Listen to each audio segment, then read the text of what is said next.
Shabbat Shalom, boa tarde. Hoje nós estamos no dia 12 do mês de dezembro do ano 2020 e pelo calendário judaico nós estamos hoje no dia 26 do mês de Kislev do ano 5781. Estamos hoje até o pôr do sol no segundo dia de Hanukkah e a partir do pôr do sol entramos na terceira noite de Hanukkah, ok? Durante esses dias nós somos chamados a exalar, externar e levar realmente aos nossos vizinhos, às pessoas que passam na rua, em frente de casa, bem como em apartamentos vizinhos, para quem mora em apartamentos, somos convidados a externar o testemunho do milagre de Hanukkah. Ou seja, nós estamos aí para testificar que nesse tempo os macabeus lutaram para que a luz da Torá, a luz de Israel não se apagasse. E o milagre do azeite, houve muitos milagres no transcorrer das lutas em que os macabeus enfrentaram nos seus dias. Mas o grande milagre, o foco desse grande milagre é o azeite. Os 8 dias que ficaram aceso uma ânfora que dava apenas para um dia. E dessa forma, a ânfora, Deus fez com que acontecesse um milagre para que esta luz ficasse acesa, a luz da menorá com seus 7 braços, ficassem acesa durante 8 dias, o tempo necessário para que os Kohanim fizessem uma nova safra de azeite puro e as ânforas com o selo do Kohen Gadol para o acendimento diário da menorá no Beit HaMikdash. E esse grande milagre fez com que a luz da Torá, a luz de Israel não se apagasse. E dessa forma continuou sendo confirmada a palavra do Eterno, em que ele escolheu o povo hebreu para ser a luz para as nações. A partir do povo judeu, as nações têm a luz. A partir do Beit HaMikdash, onde tem a menorá acesa, isso significa a luz para as nações não naufragarem completamente, totalmente na escuridão. Por isso louvamos e bendizemos a Hashem por essa graça preciosa. Hamilton José de Bairros, Florianópolis, shalom, shalom para você, família, que o Eterno aí, Hamilton José, seja a renovação da graça de Hashem sobre a vida de vocês por aí, ok? Hoje nós vamos na nossa gota de sabedoria do nosso Rebbe Menachem Mendel. A primeira diz contribuições saudáveis. Vamos ver o que nos fala essa gota de sabedoria. Uma equipe, uma sociedade ou um mundo é saudável quando cada um de seus membros diz: se eu não der a minha pequena contribuição, o sistema inteiro decairá. Não uma pessoa, não uma pequena contribuição qualquer, mas a pequena contribuição que cabe àquele indivíduo em particular. Não se pode permitir que algo simplesmente sirva a alguém. Nada pode funcionar apenas de acordo com instruções, pois tudo possui uma centelha do divino. Esse conselho do Rebbe se referia sobre uma questão que a pessoa muitas vezes não valorizava os conselhos do Rebbe antes do escândalo de contaminação da água por uma bactéria na cidade de Ontário, no Canadá. Segundo o nosso Rav Tzvi Freeman, que compilou os pensamentos, a sabedoria do Rebbe, Então ele diz que até esse momento ele ainda não tinha valorizado plenamente a ideia do Rebbe, até que aconteceu o escândalo nesta cidade de Ontário, que fica no Canadá, por uma contaminação da água por uma bactéria. Muitas pessoas morreram neste período por causa de funcionários públicos que gostavam de seguir instruções tranquilamente. E segundo o rabino Tzvi Freeman, ele fala que por causa, né, destas questões aqui, o Rebbe ele trouxe essa palavra sobre contribuições saudáveis. E essas contribuições saudáveis, sem sombra de dúvidas, ela é importante. Às vezes a pessoa diz assim, pô, eu sou uma pessoa qualquer, o que eu for fazer é que nem uma gota de água no oceano ou um grão de areia na praia. Mas o importante é que cada um faça a sua parte. E nesse caso específico aqui, com a contaminação por uma bactéria na cidade de Ontário, Canadá, houve muitas mortes. Por quê? Porque simplesmente as pessoas se calaram e os funcionários públicos simplesmente seguiram um protocolo com as suas instruções, muito devagar, enquanto as pessoas estavam ficando doentes e morrendo. A contribuição ela precisa ser saudável, a contribuição ela precisa ser para salvar vidas. E quando se trata de saúde e vida, as coisas têm que ser aceleradas, não podem ser devagar. Que nem aconteceu aí, né, no nosso país há pouco tempo atrás, né, onde a orientação foi em que sentido? Fique na tua casa, na hora que você estiver com ar faltando, seus pulmões estiverem atacados, aí você procura um médico. E quem fez isso daí, o que aconteceu? 99% morreram. Então, quando se trata de saúde e vida, a Torá ela é muito clara, tem que ser feito as coisas o mais rápido possível, porque salvar vidas é de suma importância. Salvar vidas é um grande princípio que cada um tem que ter. Então toda a nossa contribuição ela precisa ser saudável, ela precisa trazer vida, tanto no campo físico como no campo espiritual. Então por isso nós não podemos demorar, nós temos que agir rapidamente, certo? E por isso nós estamos nos dias de Hanukkah, a festa das luzes, o milagre do azeite. Significa para nós, principalmente Benei Noach, não judeus entre as nações, que nós precisamos não ficarmos aí de braços cruzados, parados, né? Às vezes você diz, puxa vida, eu estou sozinho, a minha família e eu estamos sozinhos, o que nós vamos fazer? É simples, a contribuição é simples, mas ela é de grande importância. Seja você individualmente, seja você família, seja luz aonde você está. Não perca as oportunidades de levar o quê? A palavra da Torá, porque a palavra da Torá, ela é água, luz e pão. Então nós temos aqui a Torá como luz, como água e como pão, que são essencialmente para a subsistência de todo ser vivo, principalmente do ser humano. Então a sua aparente pequena contribuição está dentro daquilo que o nosso Rebbe, Menachem Mendel, disse sempre e continua dizendo: um pequeno facho de luz, uma pequena contribuição dissipa muita escuridão. Então não pense pequeno, pense grande. Não pense negativo, pense positivo. Não pense de forma minúscula, mas pense de forma maiúscula. Não pense de forma míope, mas pense com uma grande visão. Porque aquilo que você alimenta é aquilo que vai vir à luz.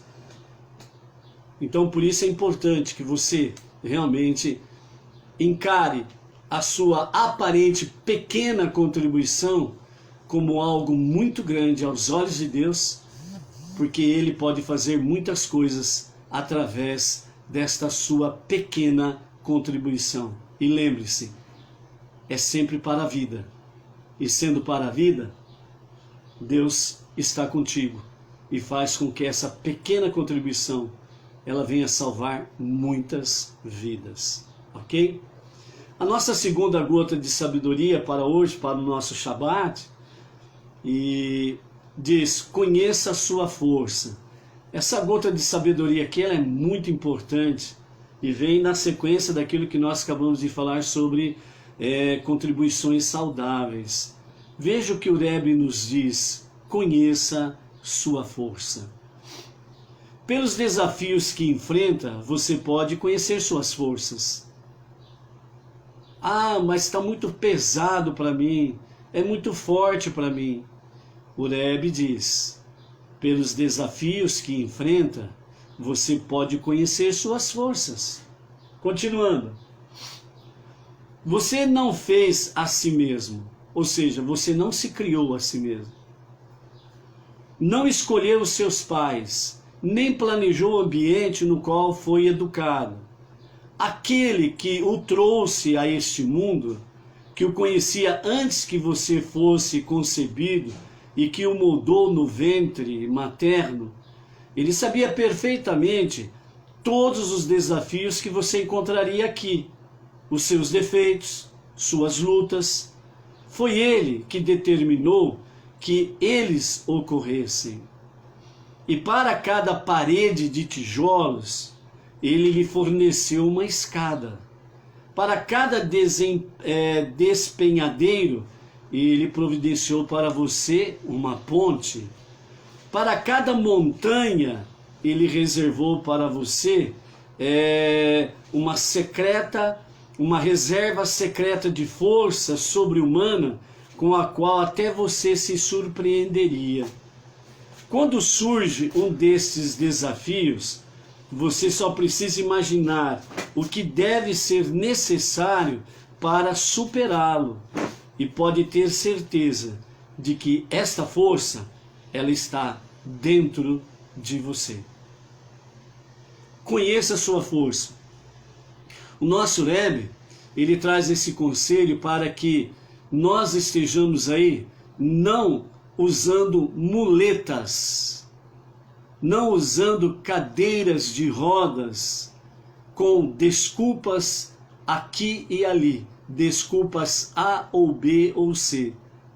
O conselho do Rebbe, que está em consonância com a Torá, e nós vemos aí através da própria vida dos patriarcas, e agora nós estamos vendo com referência a Yosef, a força está em ti, a força está no teu interior. Ela não está em outro lugar. Ela não está escondida, ela está escondida dentro de você. E quanto mais você reclama, e quanto mais você fala palavras negativas, palavras fracas, mais essa força que está em você vai ficando escondida, oculta. Então por isso diz o Rebbe, primeiro, já que você está nesse pensamento, então pense primeiro, pare, pense, medite. Aquele que trouxe você a este mundo, primeiro você tem que pensar, você não planejou nascer aqui, você não combinou quem seriam seus pais, você não combinou se você, como você nasceria neste mundo, se você seria macho ou fêmea, homem ou mulher, se você seria branco, negro ou amarelo ou vermelho. Você não planejou o ambiente em que você nasceu, se você queria nascer nesse ambiente. Mas ele, o Criador que trouxe você a este mundo, ele sabia perfeitamente tudo isso iria acontecer com você. Mas ele concedeu a cada um de nós algo surpreendente, que nós só podemos encontrar quando nós olhamos, sim, como diz o salmista, a olhar para os montes, de onde me vem o socorro? O meu socorro vem do Criador, aquele que está acima de tudo e de todos. E quando nós olhamos dessa forma, então ele faz com que nós venhamos descobrir no nosso interior a nossa força, a força que ele nos concedeu, que está dentro de nós, que é a nossa alma divina, que conecta-se com a centelha divina do Eterno que está em nós, e aí nós somos conectados ao Ein Sof, ao infinito, a fonte da nossa força. Então, por isso, não podemos esquecer jamais que em cada despenhadeiro ele providenciou uma ponte. Em cada montanha, uma reserva secreta de força sobre-humana com a qual cada um de nós podemos nos surpreender com aquilo que nós enfrentamos na nossa lida, na nossa vida. A força que o Eterno tem para cada um de nós é real. Basta apenas nós buscarmos, basta apenas nós olharmos para dentro de nós e buscarmos em nós, realmente, a nossa alma divina em conexão com a centelha divina do Todo-Poderoso que está em nós, para termos uma conexão com o Ein Sof, o Todo-Poderoso, o Infinito. E aí então sim, quando surge um destes desafios, você só precisa imaginar o que deve ser necessário para superá-lo, e pode ter certeza de que essa força está dentro de você. Então, aquilo que está ao teu redor, ao teu derredor, não pode, em hipótese alguma, fazer com que você seja um fraco e um covarde. Você tem que ter a ousadia para confiar no Todo-Poderoso. Você tem que ter ousadia para crer que realmente Ele providenciou para você uma força sobrenatural, uma força que está dentro de você. Por isso, olhe para cima e verdadeiramente confie, emuná, confiança no Todo-Poderoso, porque é Ele que te conduz com a sua destra por esse caminho, até chegarmos ao triunfo final. Baruch Hashem.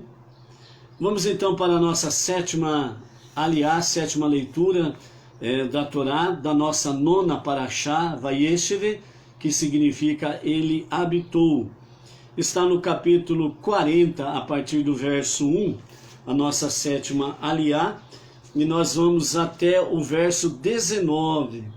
E os versos 20 a 23 é o nosso Mafitir, que é a nossa leitura final da nossa Parashá. Então, com os comentários de Rashi, a nossa sétima aliá. Além de fazer José ser querido pelos detentos e funcionários do cárcere, Deus providenciou para que a sociedade egípcia se distraísse do envolvimento aviltante de Iosef com a mulher de Potifera, dando outro assunto para fofocas. Esse novo incidente, por fim, também levaria à libertação de Iosef da prisão e sua subsequente ascensão à grandeza. Assim, logo depois que José se tornou o tema geral das conversas, o encarregado de servir o vinho e o padeiro do rei egípcio ofenderam o seu senhor, o rei do Egito. O faraó encontrou uma mosca em seu copo de vinho e uma pedra em seu pão, e ele irou-se com seus 2 oficiais, o chefe dos copeiros e o chefe dos padeiros, e mandou prendê-los na prisão vizinha, a qual o açougueiro-chefe, que era a mesma prisão em que Iosef estava encarcerado. Adicionando comentário aqui nesta passagem, é o seguinte: quando Potifera mandou prender Iosef por causa das intrigas da sua esposa, ele tinha certeza que Iosef ele era inocente das acusações, mas a sua esposa tinha esparramado o assunto de que Iosef teria entrado na sua casa e tentado estuprá-la. E isso tornou-se uma conversa corriqueira dentro da casa de Potifera, e isso acabou atingindo vários cantos ali do Egito na época. Então o Eterno providenciou um novo escândalo para que as pessoas pudessem tirar o foco, né, de José e a mulher de Potifera, né? Segundo a Mishiná, o nome dela seria Zuleika. E dessa forma, ele providenciou então que o rei encontrasse uma mosca no seu copo de vinho e uma pedrinha no seu pão. E como ele irou-se muito, e então o copeiro e o padeiro foram presos. Segundo o Targum, uma segunda versão desse fato, segundo o Targum diz que na realidade tanto o padeiro como o copeiro, eles tentaram envenenar o faraó ou o paraó. Então a tentativa deles foi de envenenamento. E por isso que houve uma grande repercussão na camada da sociedade egípcia daquele momento. E com isso as pessoas esqueceram, né, o fato envolvendo José, Zuleika, a mulher de Potifera. Bom, aí o Eterno providenciou isso aconteceu, seja do ponto de vista, segundo Rashi, a mosca e a pedra, ou segundo o Targum, a tentativa de envenenamento, mas foi uma providência divina e os dois foram para a prisão onde Yosef também estava, certo? E aí então, o versículo 4, o açougueiro-chefe confiou-os a Yosef de modo que ele tomava conta deles, né, do copeiro e do padeiro. Uma noite ambos, o copeiro e o padeiro do rei egípcio, que estavam confinados na prisão, tiveram um sonho cada um, conforme sua verdadeira interpretação, referente ao que lhes aconteceria no futuro. Sem que o outro soubesse, cada um também teve o sonho do outro. Contudo, embora nenhum dos dois compreendesse o significado de seu próprio sonho, cada um entendia o sentido do sonho do outro. Quando José foi a eles pela manhã, era evidente que estavam melancólicos. E então ele perguntou aos oficiais da corte do faraó, que estavam presos com ele na casa de seu senhor, dizendo: por que vosso rosto está tão abatido hoje? Responderam-lhe: cada um de nós teve um sonho, mas não há ninguém que o interprete. Então Yosef lhes disse: certamente as interpretações são de Deus. Por favor, contai-me vossos sonhos. O copeiro relatou o seu sonho a Yosef, dizendo-lhe: em meu sonho havia uma videira diante de mim, e na videira havia 3 ramos. Ela parecia florir, depois desabrochava, e seus cachos amadureciam e davam uvas. O copo do faraó estava em minha mão, e eu tomava as uvas e espremia, extraindo seu suco no copo do faraó, e então colocava o copo na mão do faraó. José entendeu que Deus providenciara a prisão do copeiro para que, após ser libertado, ele pudesse pedir ao faraó que soltasse José também. Como o sonho do copeiro indicava claramente que era a hora de isso acontecer, José concluiu que cada ramo simbolizava a menor unidade do tempo significativa, ou seja, um dia. Assim, Yosef disse-lhe: esta é a interpretação. Os 3 ramos simbolizam 3 dias. Dentro de 3 dias, o faraó te levará em conta quando convocar todos os seus servos para servi-lo durante a refeição, e te restituirá a teu posto. Porás o copo do faraó em sua mão, exatamente como costumavas fazer antes de tua prisão, quando lhe servia sua bebida. Então exercerás alguma influência na corte. Sei que poderá passar-se algum tempo até que te surja a oportunidade de ajudar-me, e tua libertação da prisão causará grande alvoroço em tua vida, de maneira que talvez te esqueças de mim. Assim, apesar disso, recorda-te de mim, pois tudo estará bem contigo, conforme previ. E por favor, tenha bondade de falar de mim ao faraó, e desse modo me tirarás deste edifício prisão. Pois na realidade fui raptado da terra dos hebreus, e aqui também nada fiz que justificasse me colocarem no calabouço. O padeiro-chefe viu que Iosif interpretara bem, porque conforme exposto, ele sonhara o sonho do chefe dos copeiros junto com a sua interpretação correta. Então ele disse a Iosif: em meu sonho, similarmente, havia 3 cestos de vime sobre a minha cabeça. No cesto superior havia alimentos panificados de todo tipo que o faraó come, e pássaros os comiam do cesto em cima de minha cabeça. Iosif respondeu o seguinte: esta é a interpretação. Os 3 cestos simbolizam também 3 dias. Dentro de 3 dias, o faraó te decapitará e te pendurará o cadáver em uma forca, e os pássaros comerão tua carne. Aqui encerra a 7ª aliá, e agora vamos para o Maftir, a leitura final, versos 20 a 23. No 3º dia, que era aniversário do faraó, ele fez um banquete para todos os seus servos, e contou o chefe dos copeiros e o chefe dos padeiros entre seus servos, disponível para servi-lo no banquete. Então ele restituiu o chefe dos copeiros a sua função de servir bebidas, e ele colocou o copo na mão do faraó. O chefe dos padeiros, porém, ele enforcou, exatamente como José lhe interpretara. O chefe dos copeiros não se lembrou de Iosif naquele dia e também se esqueceu dele depois.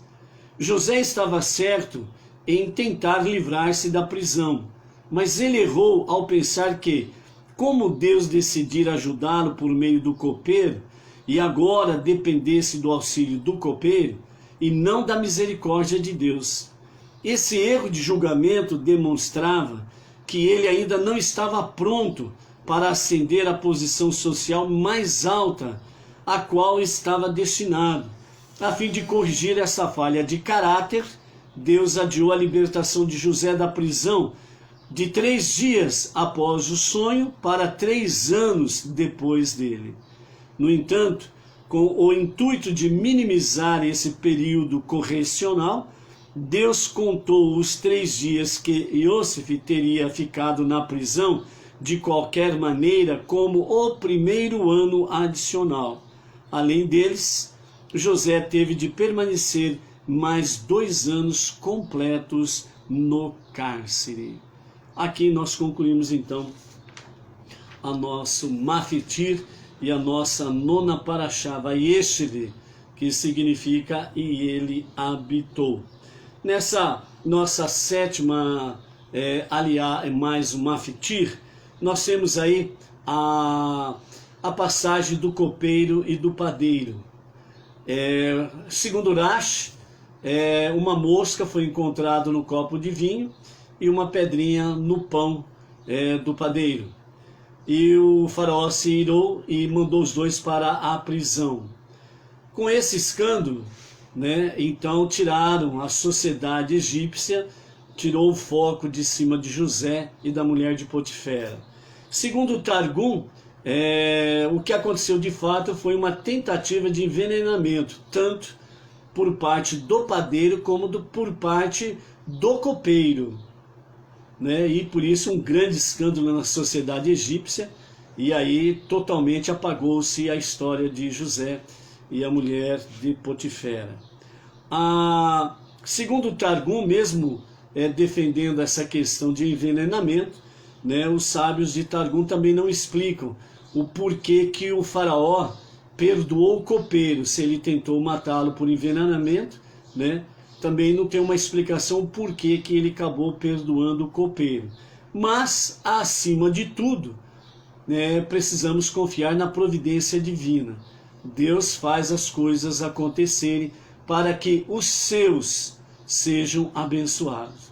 No caso específico aqui, o Eterno providenciou o escape para Iosif, que seria exatamente o copeiro, porque foi o primeiro sonho a ser interpretado.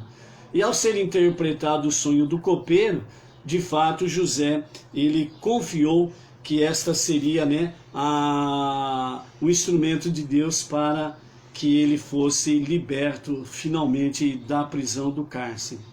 Porém, o erro, segundo Rashi, do Joseph, foi que ele parou, deu uma, vamos dizer assim, deu um parênteses, né, na confiança, nas misericórdias do Eterno, e ele acabou depositando toda a sua esperança na ação do copeiro, que o copeiro, como ele seria levado a estar ao lado da cabeceira da mesa do faraó, então ele pediu para o copeiro, lembre-se de mim, a sua vida vai estar legal, vai estar tudo bem, mas não esqueça de mim. Então essa insistência por parte de Yosef ao copeiro acabou tirando o foco que ele estava antes. O foco dele estava em toda a providência divina para a sua vida. E com isso, 3 dias acabou virando mais 3 anos de prisão, e pela misericórdia de Hashem, os 3 dias, né, da interpretação do sonho, o Eterno considerou como se fosse já um ano de cumprimento de pena, vamos assim dizer, e então, de fato, ele acabou ficando mais 2 anos na prisão por causa desse deslize. Paralelamente, o que nós podemos aprender com essa lição de Yosef? Primeiramente, você certamente pode já ter se expressado da seguinte forma: por que isso está acontecendo comigo de novo? Ou então, puxa vida, de novo isso? A gota da sabedoria do Rebbe, né? Do Rebbe que nos falou nesta tarde no começo da nossa aliá. A nossa providência no sentido de fazermos algumas coisas, por menor que seja, ou por pequena que seja a nossa ação, ela precisa estar focado para o bem-estar e a vida do nosso próximo. Então, esse é o primeiro foco. O segundo foco, por que isso está acontecendo de novo comigo? De novo isso, não podemos esquecer que aquele que providenciou todas as coisas para que nós viéssemos nesse mundo inferior, a nossa alma, e habitasse esse corpo que cada um de nós temos, tem um propósito. E o propósito divino para a nossa vida aqui é para cumprir uma missão, visando o bem-estar do próximo e visando que eu preciso cada vez mais estar conectado com essa minha força interior que Ele me concebeu. E dessa forma, ao conceder a mim essa força interior, eu preciso fazer de tudo para que a minha alma divina se conecte com a centelha divina que está em mim, para que eu possa ter a conexão com o Todo-Poderoso, com Ein Sof, o Infinito. E essa força se revelará na minha vida e através da minha vida. Então, nesse sentido, por que isso está acontecendo de novo comigo? De novo isso é porque a semelhança de Yosef, a semelhança de José, você, eu, nós, não aprendemos ainda a lição que deveríamos ter aprendido. Por isso que isso voltou a ocorrer na tua vida. Por isso que novamente você está experimentando do gosto amargo, azedo, de tal situação na tua vida. Se você não procurar aprender rapidamente a lição que Deus está permitindo que você venha passar novamente, então esse azedume, ele vai amargar a sua vida completamente. E aí poderá chegar àquele ponto em que você já ouviu algumas ou muitas pessoas dizendo: não sei para que eu vim aqui, não sei o sentido da minha vida.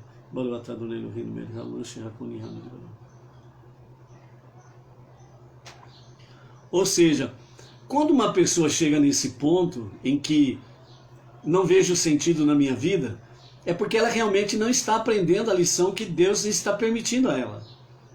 E Yosef ficou mais 2 anos na prisão porque ele teve um deslize. Ele tirou o foco da confiança em Deus e depositou no homem. E ele ficou mais 2 anos preso por causa disso. Por que isso está acontecendo de novo com você? De novo isso na minha vida? Porque a semelhança de Yosef, você tirou o foco. Você estava olhando para a frente, para o Todo-Poderoso, e você tirou o foco. Aí você perdeu o horizonte. E ao perder o horizonte, então aí começa a ficar tudo torto na vida. Entendeu?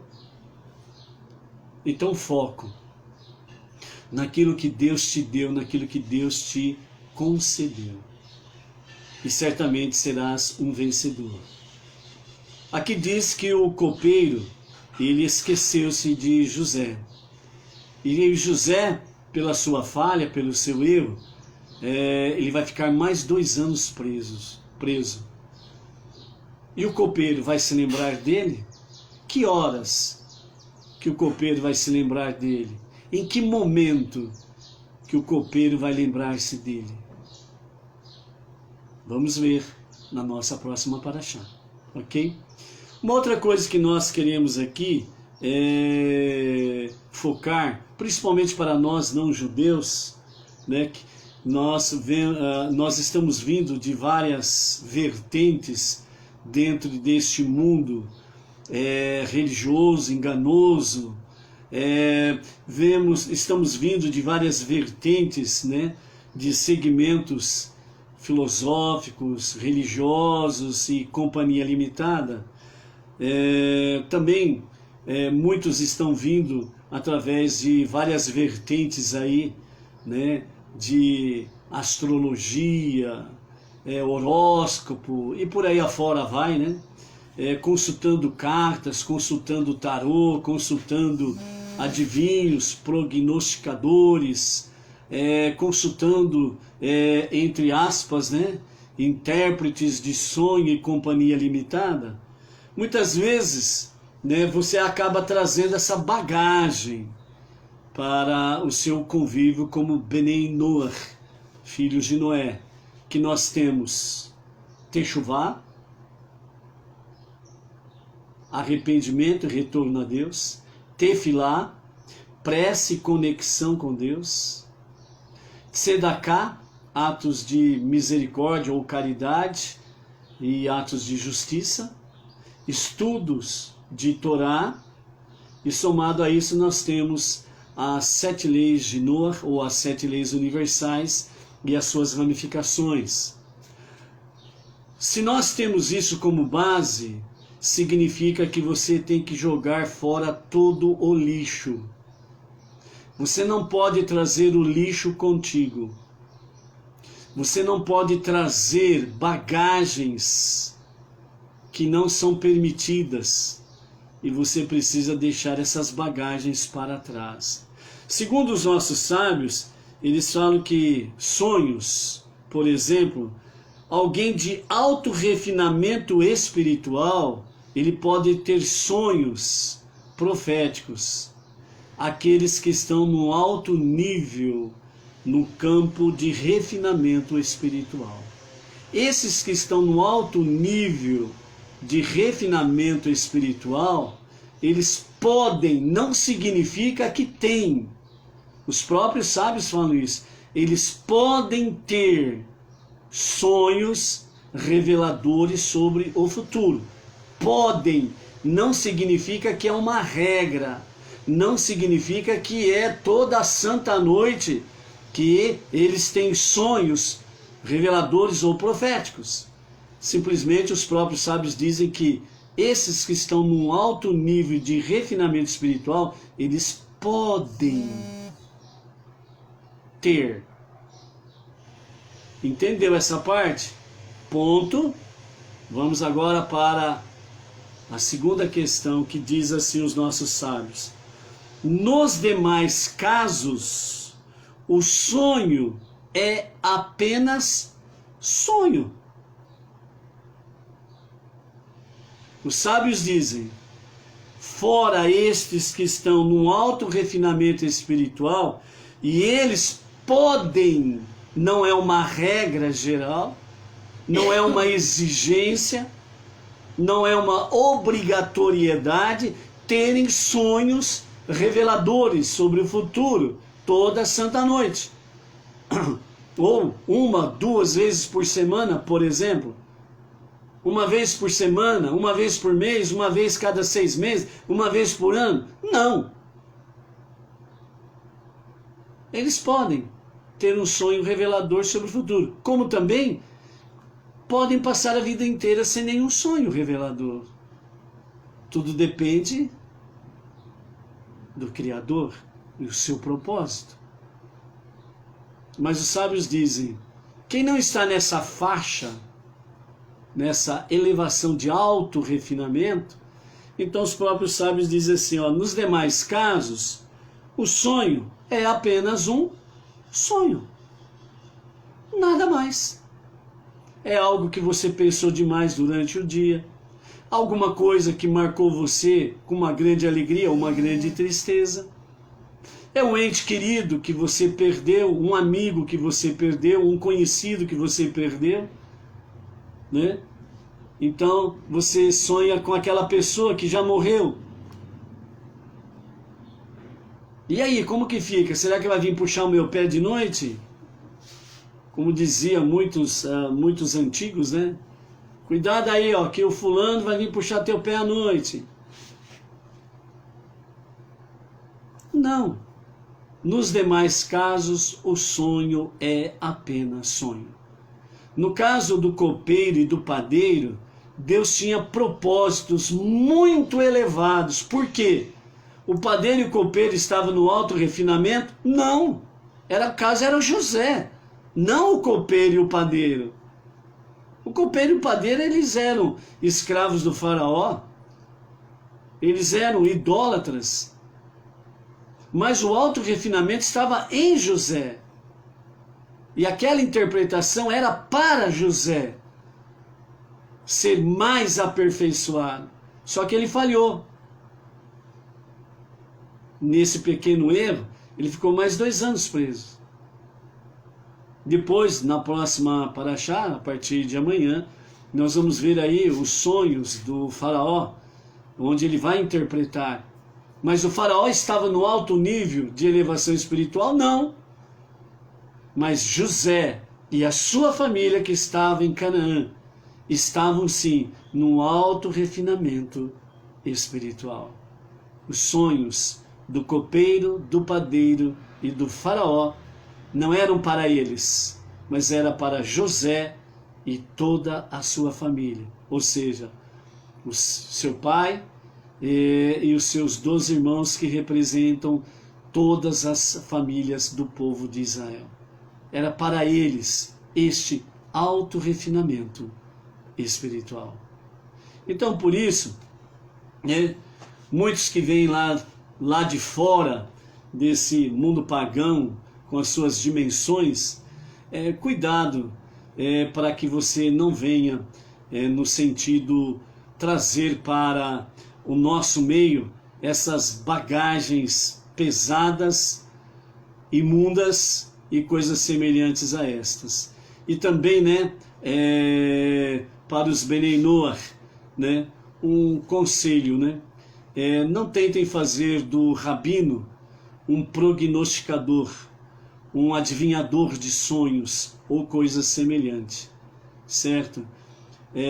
Os rabinos, eles estão aqui para nos ensinar como não-judeus a seguirmos a Teshuvá, a Tefilá, a Tzedaká, estudos de Torá, as 7 leis de Noach e as suas ramificações. Firme-se nisso. Se porventura o Eterno permitir que você tenha algum sonho revelador do futuro, Ele dará no tempo certo esse discernimento. Por enquanto, nós temos que nos preocupar em irmos para este alto refinamento espiritual. Por isso vamos aproveitar Hanukkah, fazer com que a luz da Torá, a luz de Hashem, brilhe em nós e através das nossas vidas. Se nós fizermos isso, um grande conselho que os sábios dão: se você não quer ter sonhos ruins, tenha bons pensamentos. Como que você pode ter bons pensamentos? Leitura e estudo de Torá. Se aplicar para nós não-judeus, se aplicar em estudar as 7 leis universais e as suas ramificações. Aperfeiçoar a sua techuvá, a sua tefilá, a sua tzedaká. Então aperfeiçoe estas coisas. Faça com que a sua mente realmente seja fértil com estas coisas. Então você não terá sonhos ruins. Sempre terás bons sonhos. E todos eles sempre relacionados com a Torá.